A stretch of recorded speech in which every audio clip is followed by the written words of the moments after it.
اکڑ تب تک چلتی ہے جب تک پکڑ نہ ہو، اور جب پکڑ ہوتی ہے تو اس خاکی انسان کو خاک بننے میں دیر نہیں لگتی۔ جیسے تو راضی ویسے راضی کر دے، میرا کوئی عمل تو امتیاز کر دے۔ سر جھک جاتا ہے، من جھکتا ہی نہیں، دل بھی کسی وقت نمازی کر دے۔ اپنا معیار زمانے سے جدا رکھتے ہیں، ہم تو محبوب خدا رکھتے ہیں۔ دعا کے مقام پر دعا دینا اپنی جگہ، بد دعا کے مقام پر دعا دے جانا بڑی فقیری ہے۔ زندگی جب بھی رلائے تو سمجھ جانا گناہ معاف ہو گئے، زندگی جب ہنسائے تو سمجھ جانا دعا قبول ہو گئی۔ نمازیں، صدقہ خیرات کرنے کے باوجود اگر زندگی پر سکون نہیں تو نیتوں کو درست کرو، نیت ٹھیک ہے تو سمجھو بیڑا پار ہے۔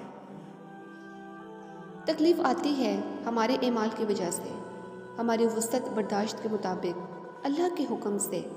ہر تکلیف ایک پہچان ہے، اور یہ ایک بڑی تکلیف سے بچانے کے لیے آتی ہے۔ جو لوگ صبر رکھتے ہیں یا تو وہ جیت جاتے ہیں یا پھر سیکھ جاتے ہیں۔ میں کو مٹا کر من نظر آتا ہے، من کو جھکا کر رب نظر آتا ہے۔ جس مقام پر تم اللہ سے شکوہ کرتے ہو وہ مقام دراصل صبر اور شکر کا ہوتا ہے۔ کبھی عرش پر، کبھی فرش پر، کبھی اس کے در، کبھی در بدر، غم عاشقی تیرا شکریہ میں کہاں کہاں سے گزر گیا۔ عقل قبر سے آگے نہیں دیکھ سکتی، قبر سے آگے عشق کا قدم اٹھتا ہے، اور عشق ایک جسم زمان و مکان والی کائنات سے آگے نکل جاتا ہے۔ نبی کریم صلی اللہ علیہ وسلم نے ارشاد فرمایا، جب تمہارے غم بڑھ جائیں اور تم ان غموں کو ختم کرنا چاہو تو مجھ پر درود بھیجو، یہ تمہارے غموں کو ختم کرنے کے ساتھ ساتھ تمہارے گناہوں کو بھی مٹا دے گا۔ صبر اور برداشت کی بھی ایک حد ہوتی ہے، لیکن یہ حدیں سب کے لیے ایک سی بھی نہیں ہوتی، ہر ایک کے ظرف اور درجات کے تحت ہوتی ہیں۔ کسی سے بیان کیجیے حالت دل تباہ کا، سمجھے وہی اسے جو ہو زخمی تیری نگاہ کا۔ تیری کریمی کے آسرے پر ہم فقیروں کی زندگی ہے، جسے تو عروج بخشے اسے خیال زوال کیسا۔ جب نے تمہیں گھٹنوں کے بل گرا دی تو سمجھ لو کہ یہ دعا مانگنے کا بہترین وقت ہے۔ کوشش کیجیے اس میں کوئی تیسرا شامل نہ ہو، عبادت، محبت اور معافی پردے کی چیزیں ہیں۔ لوگوں کے خدا سے رابطے کے طریقے پر مت پرکھو، ہر کسی کی عبادت کا اپنا طریقہ ہے۔ خدا ہمارے الفاظ نہیں دیکھتا بلکہ ہمارے دلوں کی گہرائیوں میں جھانکتا ہے۔ مذہبی تقریبات اور رسومات سے فرق نہیں پڑتا، بلکہ یہ کہ ہمارے دلوں میں خلوص ہے کہ نہیں۔ یہ جو تمہارا نفس ہے نا، تم اگر اسے خیر میں مصروف نہیں کرو گے تو یہ تمہیں شر میں مصروف کر دے گا۔ جب وضو کرنا مشکل لگ رہا ہو تو یہ سوچا کریں گناہ دھونے جا رہا ہوں۔ جب اللہ تمہیں کنارے پر لا کھڑا کر دے تو اس پر کامل یقین رکھو، کیونکہ دو چیزیں ہو سکتی ہیں، یا تو وہ تمہیں تھام لے گا یا تمہیں اڑنا سکھا دے گا۔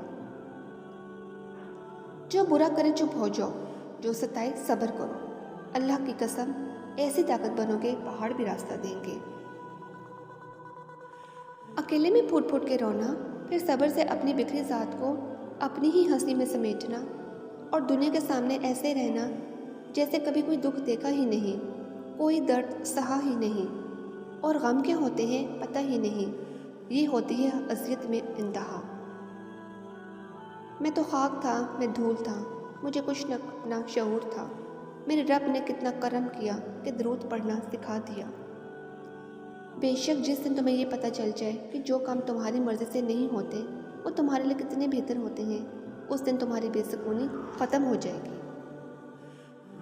اپنے غموں اور پریشانیوں کو سینے میں دفن کر دو، اگر انہیں چہرے پر سجاؤ گے تو کمزور ہو جاؤ گے۔ مقدر جن کے اونچے اور اعلیٰ بخت ہوتے ہیں، زندگی میں امتحان بھی انہی کے سخت ہوتے ہیں۔ انسان جس کو مشکل سمجھ رہا ہوتا ہے، اللہ کی نگاہ میں وہ آسانی ہوتی ہے۔ انسان جس کو سزا سمجھتا ہے، در حقیقت وہ عطا ہوتی ہے۔ بس وقت کو کچھ وقت دینا ہوتا ہے، پھر پتہ چلتا ہے کوئی دیر تھی ہی نہیں، جو دیر تھی وہ تو سراسر خیر تھی۔ اگر آپ کے ساتھ ناانصافی اور زیادتی کی حد ہو جائے تو صرف اتنا سوچ کر خاموش ہو جانا کہ جو ذات اوپر بیٹھی ہے وہ بہت بے نیاز ہے۔ مایوس مت ہو، اللہ سب سے زیادہ مایوس کن لمحات میں امید بھیجتا ہے۔ سب سے بھاری بارش تاریک ترین بادلوں سے ہی ہوتی ہے۔ برداشت کے کانوں سے سنو، رحم کی آنکھوں سے دیکھو اور محبت کی زبان سے بات کرو۔